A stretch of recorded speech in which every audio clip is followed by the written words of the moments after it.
শৰ্মা অসমৰ 1.5 কোটি মুছলমান জনসাধাৰণ একত্ৰিত হৈছে এই দাবী কৰিছে আমছুৱে আৰু কৈছে এই 1.5 কোটি অসমৰ মুছলমানে হিমন্ত বিশ্ব শৰ্মাৰ চৰকাৰক কপাই তুলিব ৰাজপথ কপাই তুলিব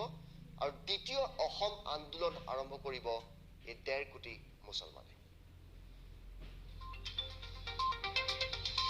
আমছুৰ পতাকাৰ তলত অসমৰ 1.5 কোটি মুছলমান একত্ৰিত হৈছে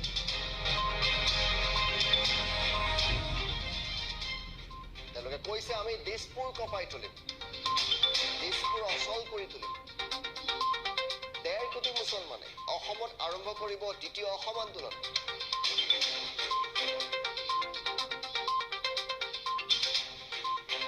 এই দ্বিতীয় অসম আন্দোলনৰ নেতৃত্ব দিব আমছুৱে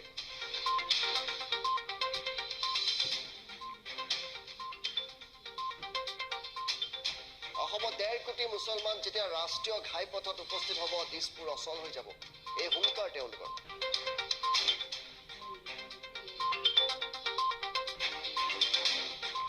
তেতিয়া যদি কোনো অপ্ৰীতিকৰ পৰিস্থিতিৰ সৃষ্টি হয় তেন্তে কোনো সংখ্যালঘু সংগঠন বা সংখ্যালঘু ব্যক্তি দায়ী নহ'ব দায়ী হ'ব মুখ্যমন্ত্ৰী হিমন্ত বিশ্ব শৰ্মা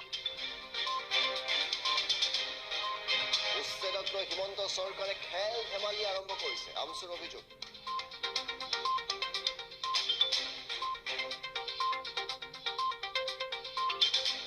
হিমন্ত চৰকাৰ কেৱল 65% হিন্দুৰহে মুখ্যমন্ত্ৰী 35% মুছলমানৰ নহয় কিমান মিয়াৰ ঘৰ ভাঙিলে সেইটোহে মুখ্যমন্ত্ৰী এতিয়া হিচাপ কৰে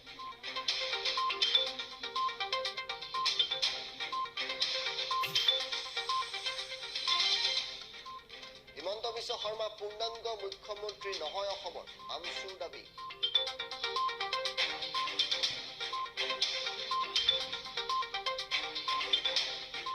অসমৰ বহু ভৌগোলিক অঞ্চলৰ তেওঁ মুখ্যমন্ত্ৰী হ'বই নোৱাৰিলে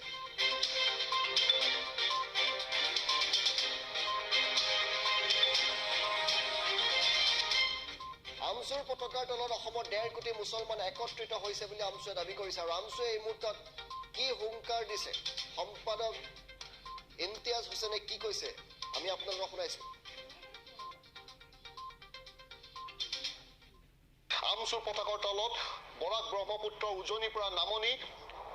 প্ৰায় 1.5 কোটি অসমৰ সংখ্যালঘু জনগণ একত্ৰিত হৈছে আৰু এই সংখ্যালঘু জনগণ একত্ৰিত হৈ আমছুৰ নিৰ্দেশলৈ চাই আছে ইতিমধ্যে আমি বিভিন্ন জায়গাত গণবিক্ষোভ কাৰ্যসূচী লৈছিলো আজিও আমি নগাঁৱৰ দিহিং চাৰ্কল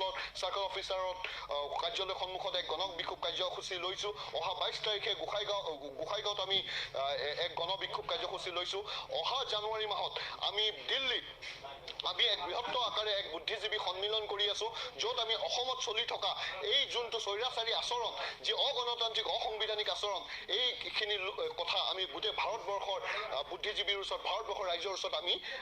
আলোচনা চক্ৰৰ জৰিয়তে আমি তেওঁলোকক জনাম আৰু তাৰ পিছৰ সময়ত সমগ্ৰ অসমৰ বিভিন্ন অঞ্চলৰ লক্ষাধিক মানুহ লৈ আমি জনসমাৱেশ কৰি আকৌ দুনাই দ্বিতীয় অসম আন্দোলনৰ সদৃশ এক পৰিৱেশ সৃষ্টি কৰিম খালি মাত্ৰ এটাহে এইবাৰ পৰিৱৰ্তন হ'ব এইবাৰ অসম আন্দোলনৰ নেতৃত্ব আমছুৱে প্ৰদান কৰিব আৰু যেতিয়া 1.5 কোটি জনগণই অসমৰ ৰাষ্ট্ৰীয় ঘাইপথত আহি কাৰণে উপস্থিত হ'ব দিছপুৰ চলো আমি যি শ্লোগান দিম সেই শ্লোগানত যেতিয়া গৈ দিছপুৰ কিন্তু অচল কৰি দিব তেতিয়া অসমত যদি কিবা অপ্ৰীতিকৰ পৰিস্থিতি সৃষ্টি হয় তাৰ বাবে অসমৰ মুখ্যমন্ত্ৰী দায়ী হ'ব কোনো সংখ্যালঘু দল সংগঠন কোনো আমছু বা কোনো সংখ্যালঘু সমাজৰ লোক ইয়াৰ বাবে দায়ী নহয় কিবা এটা খেল ধেমালি যেন হোৱাৰ নিচিনা লাগিছে উচ্ছেদক লৈ ইয়াৰ পৰা হিমন্ত বিশ্ব শৰ্মা ডাঙৰীয়াই